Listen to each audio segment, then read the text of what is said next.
women empowerment, we decided let's not do the usual gender disparity statistics and let's do something a little more. So instead, we focused on self-empowerment.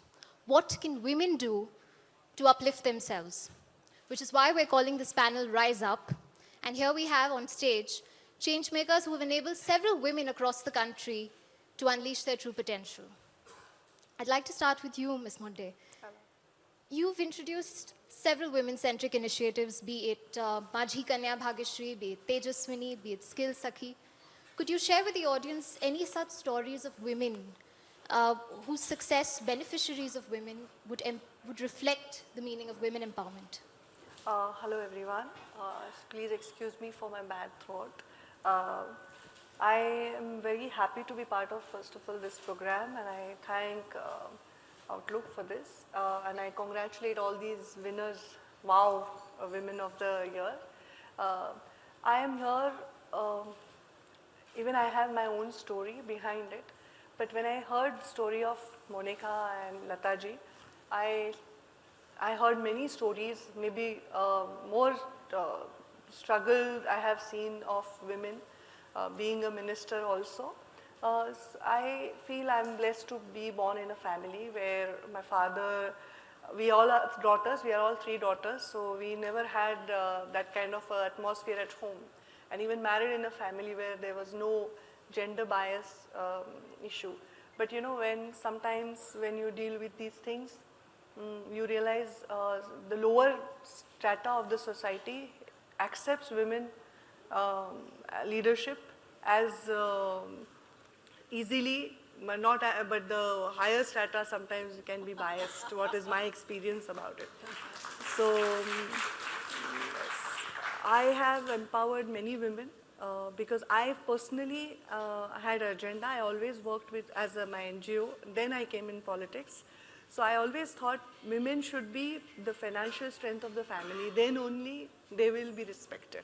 Because why men are respected? They don't have any extra power only because they earn. And that fetch them respect because family is dependent on them. So when women start earning, women start becoming financial strength of the family or backbone of the family, automatically that respect can be given to them. Here we are not talking about disrespecting men. We are talking about equality.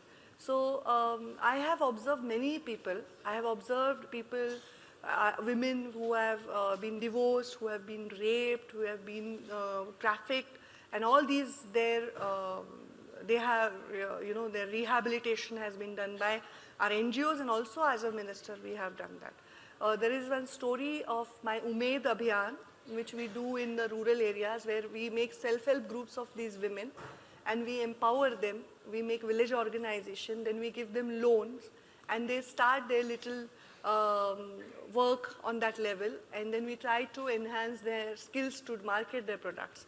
So one girl came to me, she was just 18-year-old and already had 4 kids. And she said, I lost my husband and this is my story. And actually I thought my empowerment doesn't really stand in front of kind of empowerment skills she has. The girl who already has 4 kids and lost her husband and thrown out by her in-laws started her own business with this Abhiyan, and she first bought an auto rickshaw. Then she gave it to her brother to drive and started earning little money, then started saving that money.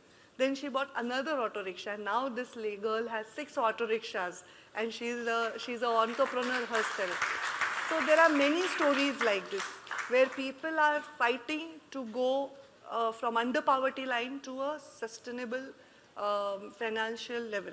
This is a story, one of the story I can share with you because there is a time constraint. So many women have been struggling and trying to earn their livelihood and support their family. Well, more part to these women. Speaking about the fighting spirit of women, Zarina, let's move to Swades. The very basis of your organization has been empowering people. Help me understand, what is the kind of mindset that prevails in the rural areas that you work with? Are the men supportive? How do the women find it to break these barriers and step out? So, Lavina, I'll tell you a story, not about really economic empowerment, but I'll tell you a story about a toilet. So, I mean, even if you just take a toilet as a symbol of something really sad, that if a person in the family doesn't have a toilet, so we have Swadesh. But we decided that the community must always contribute to their own development. So we have a certain sum of money, which varies dramatically from 500 rupee contribution to 4,000 rupee contribution. We could not convince the men to pay for the toilet because they didn't want it. But they didn't realize that their wives and their daughters, once they came of a certain age, went to the toilet at 4 in the morning in groups, and then went again to the toilet only at 11 in the night. So that from 4 in the morning to 11 in the night, they never went to the toilet because they used to go into the fields. And these men wouldn't give the 4,000 rupees needed for a toilet, which actually cost us 24,000 rupees, which we would bear the rest. So it's a slow and painful thing to see, but it can be done. And we built 18,000 toilets now with the contribution from each and every household.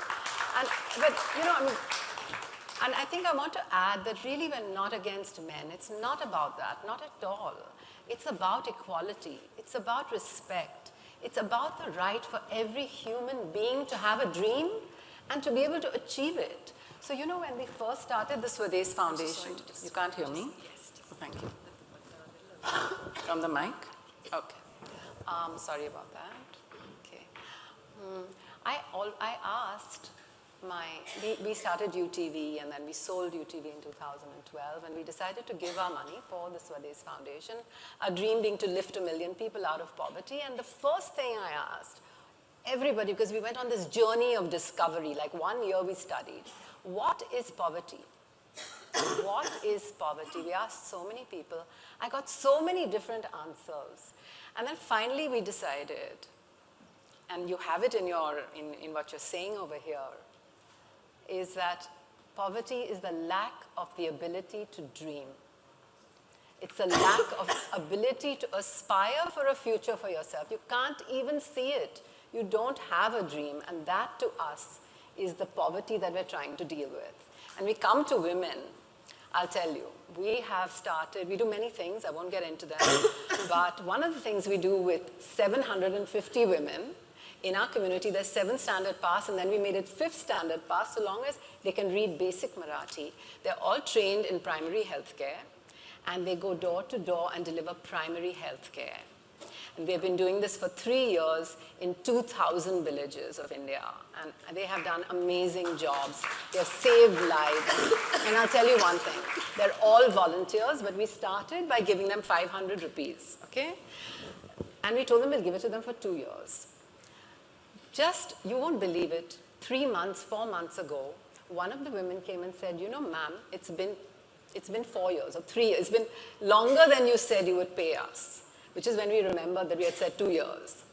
And 200 women, 270 women have told us they do not want that 500 rupees a month anymore because they love what they do so much, they're continuing to do it with no compensation at all.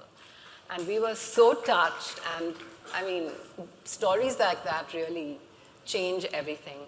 The other thing that we've realized is that when you give money in the hands of a very poor woman, something fundamental changes in that family as opposed to giving it in the hands of a man.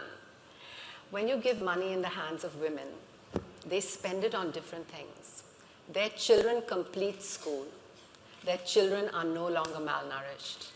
And the other thing that we've realized, which amazed me and delighted me, of course, because I'm slightly feministic, is that when you train women in farming, the produce goes up by 20% to 30% of that when you give it to the man. And these are studies, so I was very surprised, and then I read up about it, and it's a study after study has shown the same thing. So give it to the women. So that's very fascinating.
Vidya, thank you for taking out time at a very, very busy time. We know that your schedule is really crazy around this time. No, And it's thank you my for pleasure making time for entirely. being- Instead, thank you, Mahalakshmi, Indraneel, and Outlook Business for featuring me on your cover. It's not every day that I get featured on a business magazine cover, so it is very special. And good evening, all of you. It's wonderful to be here. Thank you. So my first question to you really is, you come from a conservative, middle-class Tamil Brahmin family, and so do I. Right. How is it that you made it and I didn't? You have! Look at you! Are you fishing, Mahalakshmi? Of course you have. I've just made it to the big screen. You still pull the strings. And no, I think, correct me if I'm wrong when I say that I do come from a, like you said, Tam Bram family. A traditional Tam Bram family, but not necessarily conservative. Would you agree? I don't think Tam Brams are conservative. You I know, agree. Yeah. The proof of that is right in front of us. So I think I was given every freedom as a child. We're two sisters. My sister is 4 years older than me, and she and I have led our lives exactly the way we wanted to. The only thing we were ever told is that, you know, whatever you do, enjoy it, do it to the best of your abilities, and go conquer the world. So that's what I think. That's the only thing we were ever told. Sure. Now, I just want to take you back to 2000 and the initial No. phase of your the Right. initial phase of your career when you were really facing rejections. It was a very, very tough period. How do you cope with it? What were you telling yourself, especially the time when you had 11 rejections after signing contracts? Yeah. Well, you know, we didn't. Hi. We didn't really. Hi, Auntie. Sorry. We didn't really sign contracts. I don't know if they do down south even today, but at least in 2000 they didn't. So it was.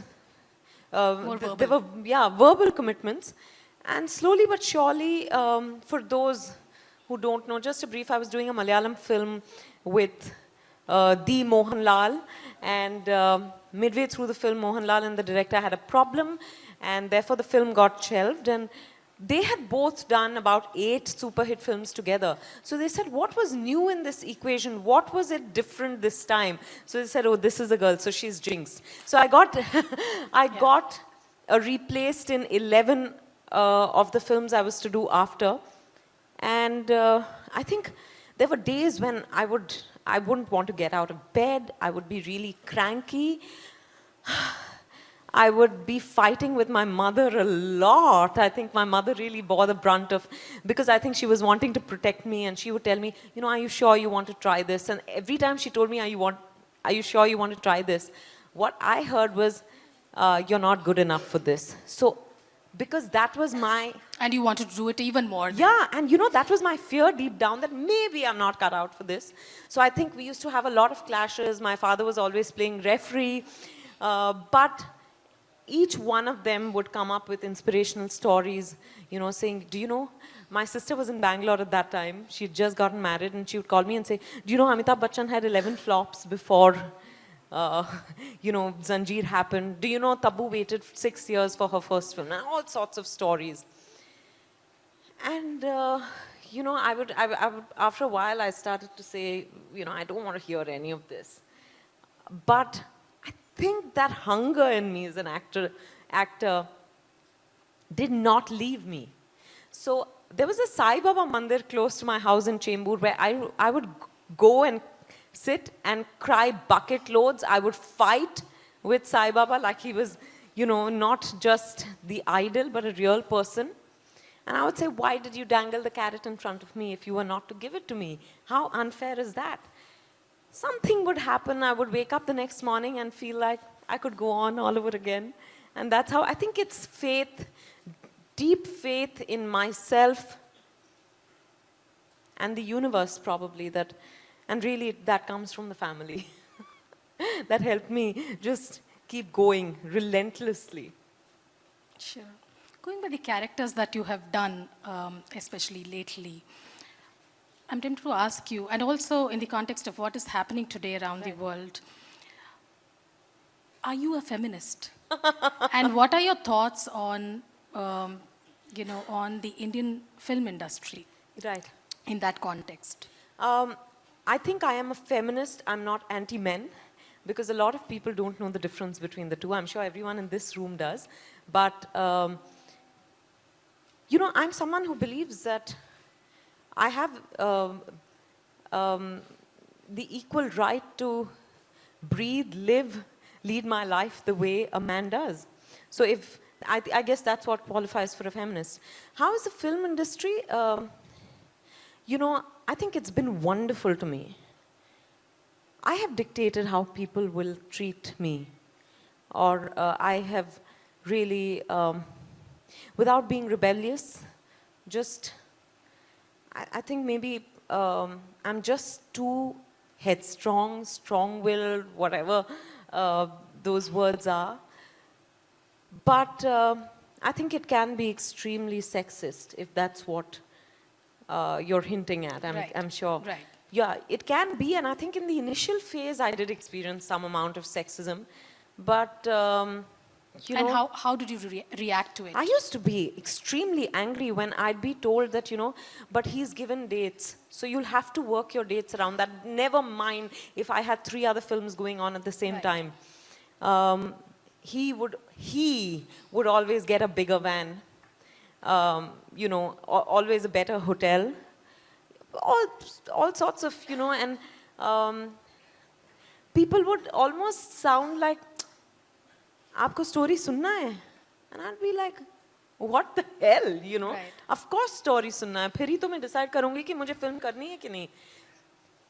Thankfully for me though, I entered with a film like Parinita. So I think Right. I didn't experience, as an actor, I think, and no one questioned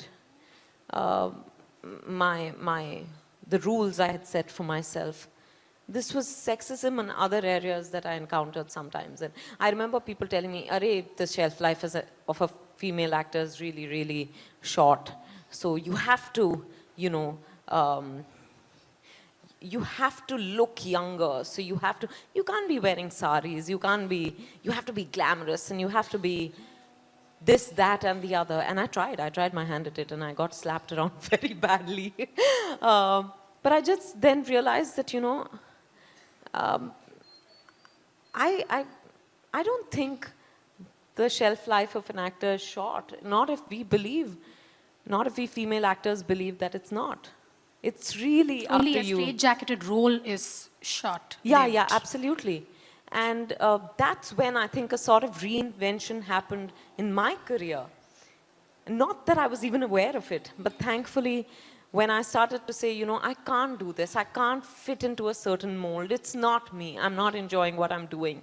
And I'm here to be an actor, so let me just do roles that give me the opportunity to really challenge the actor in me. I think I began to be a happier person.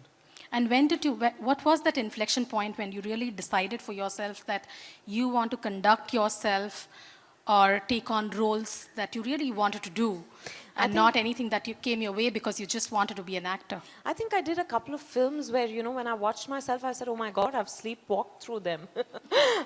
And typically commercial films are not easy to do either. Hats off to those who do them well. Right. But I thought, I obviously had a chip on my shoulder. I'd been appreciated as an actor already in Parinita. And I thought, oh, this is bhai haath ka khel. I can just do this, and I don't need to really apply myself. But I was wrong. But that kind of work was not for me. I needed substance. I need meat to chew into, even though I'm vegetarian. So I think that's when I realized that, I'm okay. Because also, glamour is associated with youth, it's limiting in a sense, is associated with fluff. Whereas when I said yes to Ishqiya, which was really a turning point for me, I remember people telling me, why are you doing Ishqiya? Of course, Nasiruddin Shah is one of the greatest actors there ever was, but he's so much older. It's not a typically commercial film. And I said, the actor in me was just calling out to me, and saying, you have to jump at this. I said, that's what I'm going to respond to. Thankfully, I paid heed to my gut, my instinct, and I've done worked out well. fairly well. Yeah, thank you. Have you ever thought of scripting, producing, directing? No. Did any of that ever come? No. To just bring your own ideas to life in your own way. No, I don't think I'm very imaginative, to be honest. I can probably execute ideas better than have my own. And also, I don't have the discipline that's required to write. It's a very lonely process. I'm someone who needs to constantly, say, listen, listen, listen, can you hear me? And as far as direction and production is concerned, no way. They have to handle a whole lot of people and their egos, and I want to be handled. I'm not going to handle anyone. So, and there's a producer at home. So I think we'd be tearing apart our hair, if both of us were producers. I enjoy being an actor. This is what I've always wanted to do, and I'm living my dream. So I feel no need to, really venture into anything else. Absolutely. You have endured a lot of ups and downs. Right. And finally made your dream come true. Let me ask you, what is your dream now? If you look at the next 15, 20 years, you still... I think let's talk about the next 40 years. Wow. I just want to keep acting for the next 40 years, and I hope the universe is listening and is going to respond appropriately. But this is what I enjoy doing. Nothing's changed since I first decided, I think at the age of 8, that I wanted to be an actor. And therefore, I think it's not going to change. That's all really. Those are my plans. It's not, I don't have specific goals. I just want to I hope I enjoy everything that I do, because success and failure is really not in my control. They are like the seasons. Change is constant and you can't fight that. But I hope I keep enjoying what I do. You're not the stereotypical Bollywood actress. For someone who is introspective and intelligent as you are, what is the value that you bring to an industry where looks garner the most attention? Oh my God. I don't know in terms of what value I bring to the industry, really. I don't know if I do, but I know that I'm constantly working at valuing myself more. I think as a woman, I think that's the biggest challenge. Whatever profession you're in, whatever age, whatever size, whatever, it's a constant challenge to value yourself. I think you have to constantly remind yourself, because we're conditioned not to. So I don't know about the industry, but... Sure. And what is, based on your own life lesson, what is the one advice that you want to give to all the women out there? Again, I'm not one to give advice at all. I really, but I think that's what I've learned over the years, that the more I value myself, the happier I get. And the happier I get, the happier around me, my world around me is. So I think it all comes back down to valuing the woman you are. And congratulations to all the award winners tonight. Thank you. Thank you so much, Vidya, for being with us today and taking out time at a time that is really, really busy for you. It's my absolute pleasure. And since I'm here, I have to tell you all that, please watch Tumhari Sulu on the 17th of November. I'm shameless around the release. I don't mind calling out to people from my car and saying 17th November, Tumhari Sulu. But thank you very, very much. Thank you.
Thank you. Unexpected award, I think. Yes, absolutely.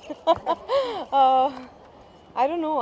I knew I was on the cover, and that itself was very special. क्योंकि business magazine के cover पे बहुत कम बार मैं रही हूँ, पर it's special, and then I get this award, so I'm very happy. So Vidya, can we say कि Imperial of Hearts Women of the Year हम कह सकते हैं? आप कहो ना.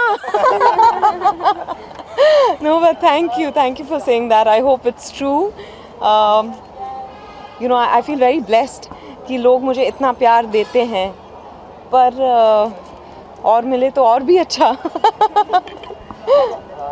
जैसे अभी आपने कन्वर्सेशन सुन रहा था, आपने कहा कि फर्स्ट जब आप मूवी करने आएंगे बॉलीवुड में या पहली जो मूवी थी, तो प्रोड्यूसर ने कहा था कि या डायरेक्टर ने कि स्क्रिप्ट सुनना ज़रूरी है आपको. नहीं, परिणीता के लिए नहीं. मतलब एक आध ऐसे इंस्टेंसेस हुए कि क्योंकि उन्हें लगता था कि एक्ट्रेस है तो फिर स्क्रिप्ट पे उतना ध्यान नहीं ना, हीरो का नाम जान ले, डायरेक्टर का नाम जान ले, बहुत है. एक आध लोगों से मिली हूँ, ऐसा नहीं कि ज़्यादातर लोगों ने, पर मैंने उन लोगों को फिर भाव ही नहीं दिया. अच्छा, But why Bollywood known as a Bollywood stars like actor, why not actress? नहीं, अभी तो बदल रहा है ना, हम सब बदल रहे हैं मिलके. अच्छा विद्या, साथ ही जानना चाहूँगी कितना एंजॉय कर रही हैं तुम्हारी सुलू के प्रमोशंस, बिकॉज हम आपका इंस्टाग्राम चेक करते हैं, उससे कंटिन्यू आपकी मस्ती दिख रही है. हाँ, मुझे तो बहुत मज़ा आ रहा है क्योंकि ये बहुत मज़ेदार फिल्म है. किरदार जो है सुलू का, ये औरत इतनी जिंदा दिल है, तो प्रमोशंस के वक्त भी मैं बहुत सारा पागलपन कर रही हूँ, तो मज़ा बनाए रखने की कोशिश है, पर एक्चुअली कोशिश नहीं करनी पड़ रही है. तो एक्साइटमेंट ज़्यादा है आपको कि थोड़ा नर्वस हो रहे हैं क्योंकि फिल्म फिलहाल बहुत करीब आ चुकी है? हाँ, इस बार मुझे नर्वसनेस महसूस बिल्कुल नहीं हो रही, क्योंकि एक्चुअली वैसे भी नहीं होती, पर इस बार खास कर क्योंकि मैंने फिल्म देखी है और मुझे लगता है हमने अच्छी फिल्म बनाई है. So how was the experience to share a screen with Ayushmann? Ayushmann as a Oh, it was lovely. It was lovely, और उन्होंने हमारे लिए गाया भी. तो it was really nice. हमने साथ में पहले काम नहीं किया है, but I really like his work. तो that of course helped. और he's so easy. जैसे हमने आपकी मूवी देखी है सारी वुमेन सेंट्रिक मूवी, आगे चल के आप वुमेन सेंट्रिक फिल्मों में नजर आएंगी या फिर आप अपना वेट लॉस करने का भी कुछ सोचा है? विमेन सेंट्रिक और वेट लॉस का क्या? ग्लैमरस रोल होते हैं. मैं जो काम कर रही हूँ उससे बहुत खुश हूँ. आप लोगों का नज़रिया बदल जाए तो बहुत अच्छा होगा. In and out Vidya we can. Yeah, absolutely. Thank you.